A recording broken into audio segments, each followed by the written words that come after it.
Alright, let's have a look at the next problem. Okay, so let me delete this crap from here. And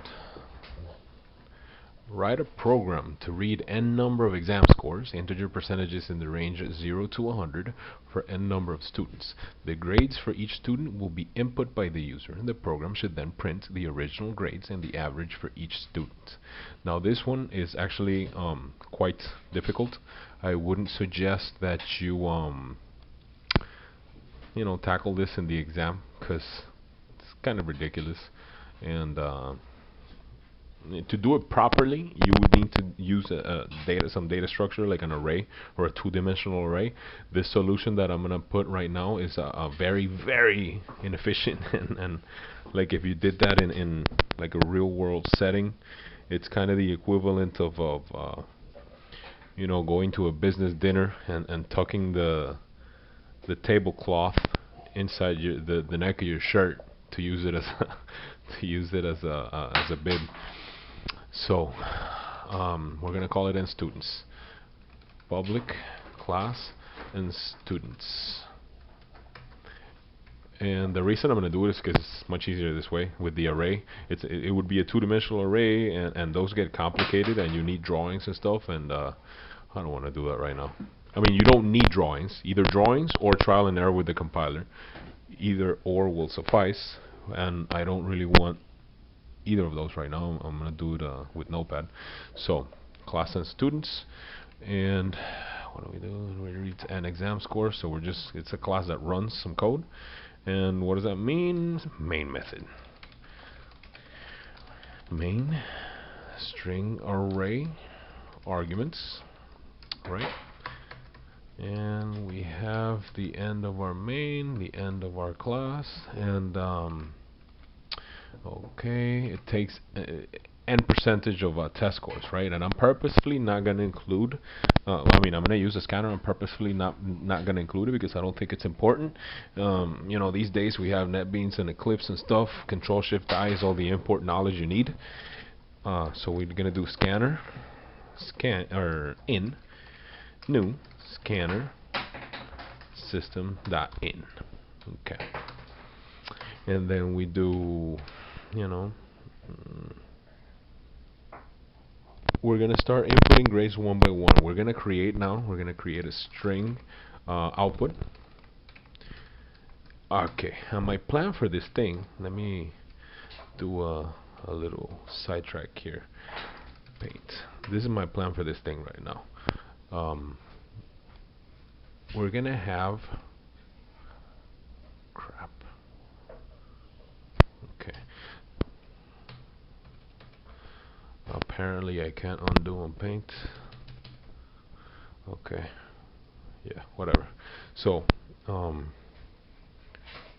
where was I? Okay, and student stuff. Okay, so we're gonna have our for loop, and we're gonna have our our string that starts out like right here at empty, and then we're just gonna as the user inputs one grade, we're gonna put like add to the string grade, and then n whatever, you know, grade. So grade plus n, because n is going to be the number of the iteration that we're in our for loop, plus semicolon space plus then the user is actually going to input it, right? So then we do the scanner.nextInt thing right there.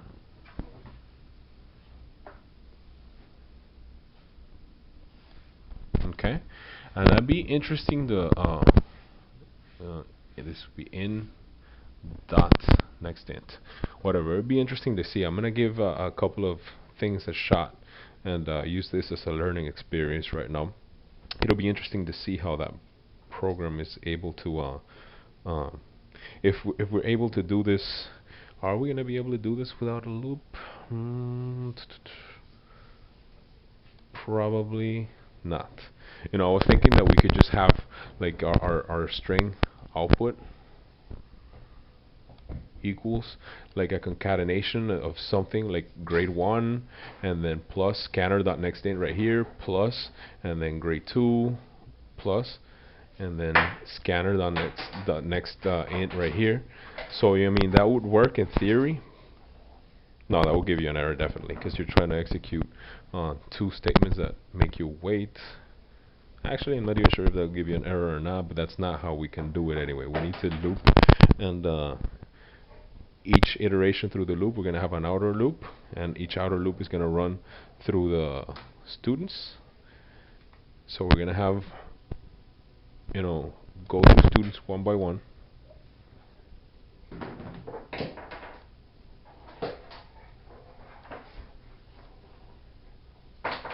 And then, in the inner loop, go through grades one by one. Okay. I don't even know why I brought paint up. I guess I'm trying to teach too much. Let me get down to business. All right. We have where's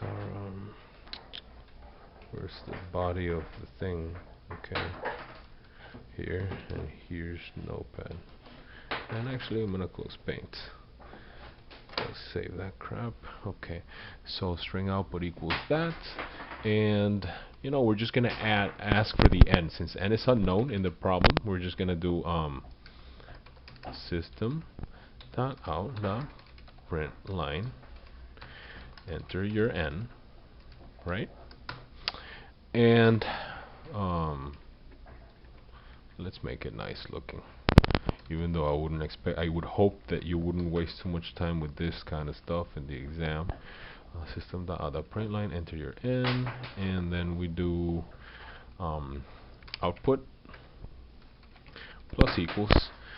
Okay, need to get this little guy out of here.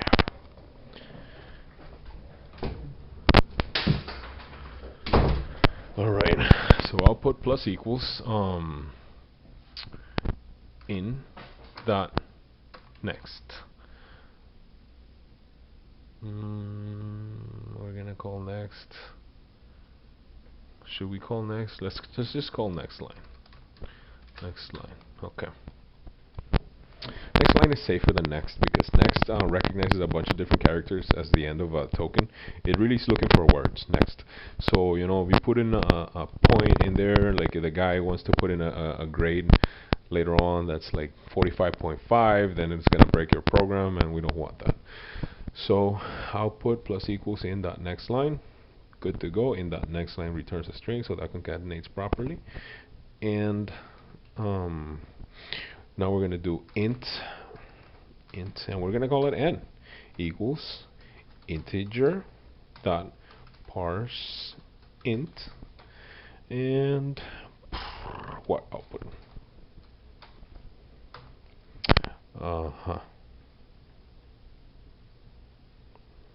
Okay, and let's just specify here whole number only. Okay. Alright, so we have now our n as an int, and we have actually let's take this out. We totally don't need this.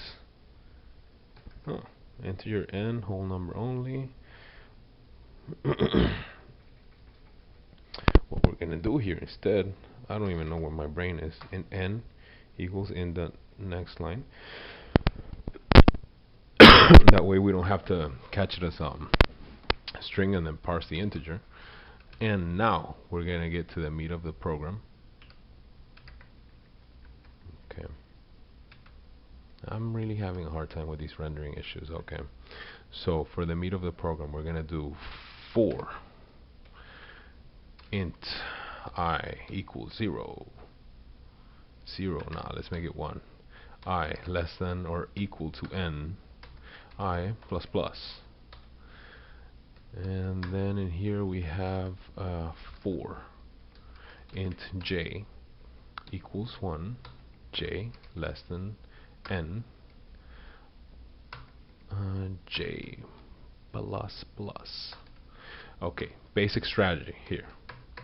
We're gonna have the inner loop is just gonna be asking for them grades, right? The inner loop is going to be asking for the grades of each student. So like like I drew it on paint. The inner loop is going to be asking for the grades of each student and adding them to the string. Just concatenating that stuff to the string. So we ask for grade in here, get grade from scanner, and blah blah blah. Where are you? And this, we don't really need a separate step for this. Append to output string. Okay, and then at the end, so once this inner loop has run its course once and we're back at the outer loop, what are we gonna do? Similar to the stars problem, we're gonna print a new line. You know, print the average and a new line. Good to go. Okay, so we're gonna ask for the grade first. I hate Notepad. You can't control backspace. So ask for the grade. System dot out dot print line. Enter. Okay, enter. I'm gonna move this here for a second. Okay, resizing my little window so you guys can see. Okay. Enter student. Then we're gonna do student. We're on student I right now. Student I apostrophe S. Student I's. And we're entering the Jth grade. Jth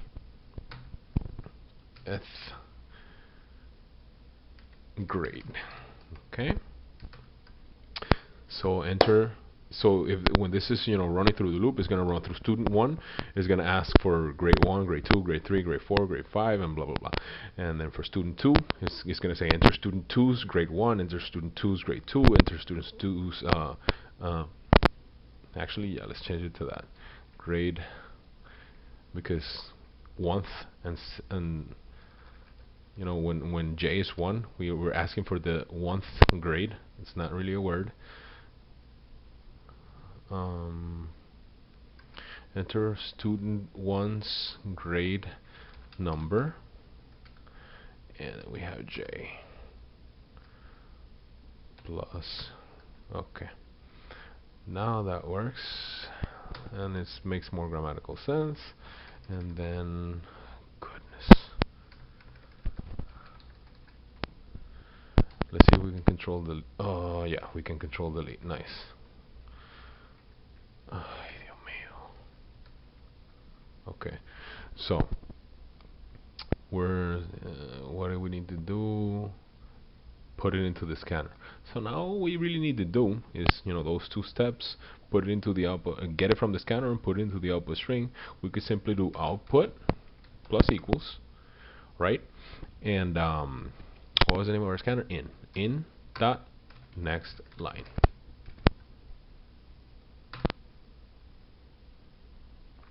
And let me see. Yeah, that should work. I don't think next line includes the actual no line character. So we appended it to the output string already. We got it from the scanner. We appended it to the output string. We deleted too much stuff. Okay. Okay. That's the end of our for loop.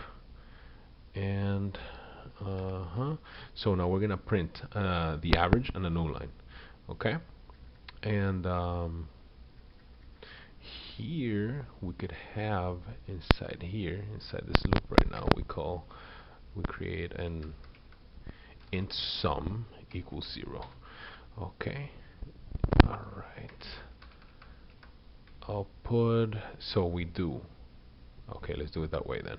Sum plus equals in dot next double, and we're gonna call that sum a double instead, because if not we get a our program is crappy if we don't. So we have double sum, and as we're asking for the grades, we're adding each grade to a variable called sum, and then we're adding each grade to, we haven't changed that yet, so we're adding each grade to the output. Okay, output equals output plus sum. Actually, let's do plus, not plus sum. Let's do it like this. God, man, not being able to see what you're doing is really a pain. Int temp equals this. Okay, now sum plus equal, we can do grade and j, right? Grade j is temp, right? That's our integer temp. Then we have plus, then we have a comma, and we're gonna right. So we're taking sum, which started out as an empty, and we just put grade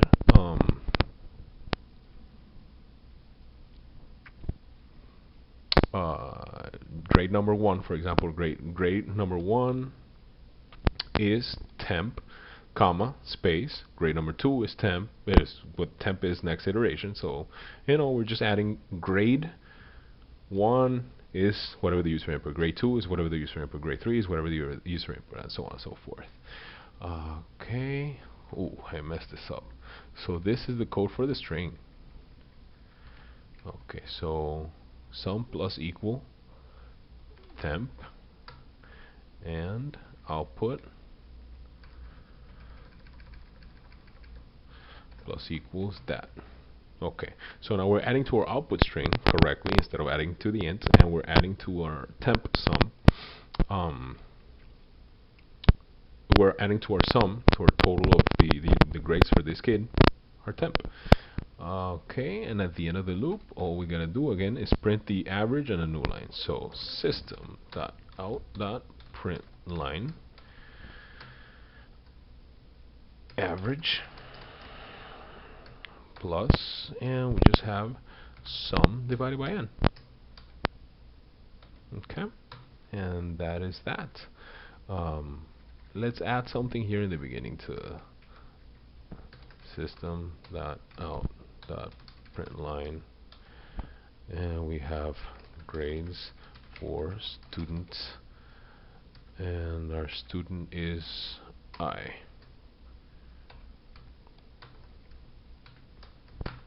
So we start each for loop as the outer for loop is for each student. We start out each for loop, so grades for student I. Actually, instead of printing that, we should just append it to output plus equals, because it's gonna get confusing to the user if we print it, right? And let's have a new line here. So we're just adding it to the output, and then we're printing enter student I's grade number j. Then the user enters grades for student I one by one, blah blah blah blah blah. We add them all to the output string. Then that's what this inner loop does. The user enters grades one by one. We add them all to the output string, and then in the end, after this inner loop runs its course, we're done entering all our n grades. We just we're printing this again, which we shouldn't be doing. We should be adding it to output. Output plus equals average dot dot. Alright, and then here after this whole loop runs its course, let's not forget the most important part is actually doing, we did a bunch of stuff, we actually want to show it. So system.out.println output. Okay, I'm calling this one n students. Come back into NetBeans, Control N for new class, n students. Here, Shift F6. Oh, I have a couple of errors there. Let's see. Probably missed a couple of plus signs here. Let's see what I missed. Oh, typo here. And the imports, of course. So Control Shift I is gonna fix our imports. We have all of this in dot. Oh, this next int. You know, couple of errors you make that you don't make when you have a compiler. I actually might let you guys make, and like I said, I forgot a plus sign here. I actually may let you guys just make harder programs, but actually use your compiler. In temp, there's a casting error here. Double temp typing error, and now after those 3 errors, our program should run. So enter your n, whole numbers only. So we're gonna have, let's do 2 so that the program doesn't get ridiculously long. Enter student 1's grade number 1, so 90 and 100, and then what happened there? Print line.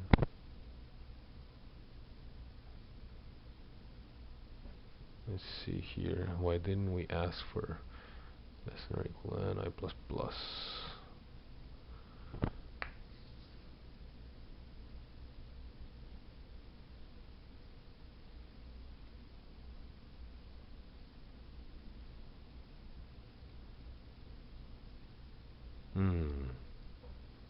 Okay, I see what I did. For some reason, I did the outer loop correctly, less than or equal, and the inner loop I didn't do less than or equal. So, okay, let's try it again. No, it's just a typo. Probably wouldn't even notice that when grading. Enter your n is 2. Enter student 1's grade number 1, 90. Enter student 1's grade number 2, 100. We have it right. Enter student 2's grade number 1, let's say 95. Enter student 2's grade number 2, 105. And then it prints grade for student 1, like that. Average 95. We forgot to print, even though I wrote it when I did the pseudocode, we forgot to print the new line here. No big deal, Again, I wouldn't even notice that stuff, but I'm a perfectionist and I want to run it correctly right now. So 87 and 92, and then the other one is 95 and 100. So, oh no, man, I put in 87 for n. No way I'm gonna sit here putting in 87 grades. So let me try again. Run. Come on, buddy. Don't leave me hanging. NetBeans. Come on, NetBeans. Let's try again. Okay, there we go. NetBeans just, sometimes gets stuck. Computers sometimes get stuck in general. 97, this one grade. And 99, even though that's not rendering properly, I know for sure that's not rendering properly because of my screencast program, but I know what I wrote there. And now it popped up. So now we have a 91 and a 94. And oh goodness, again I made the same mistake. Enter your n. We enter n is 2. Okay. So 99, 98, and then 91, 93. Okay, grades for student 1, blah blah, grades for student 2, blah blah. Okay, yay, hooray. That's it for this ridiculous problem. This is one problem that I would actually probably consider giving you in an exam, which was Open Compiler. So if I were to give you an exam, and you guys tell me what you think about it. If I can give you an exam where you can use NetBeans or JCreator or something, and the problems would be of this difficulty, and all the same usual rules apply. The best solution, if some guy actually comes up with a solution involving a 2D array or a 1D array, which is even more difficult to implement, or an array list, knock yourself out, and you will definitely get the extra 5 bonus points for being the best solution in the class. So let me know what you think about that, and that is that for this problem.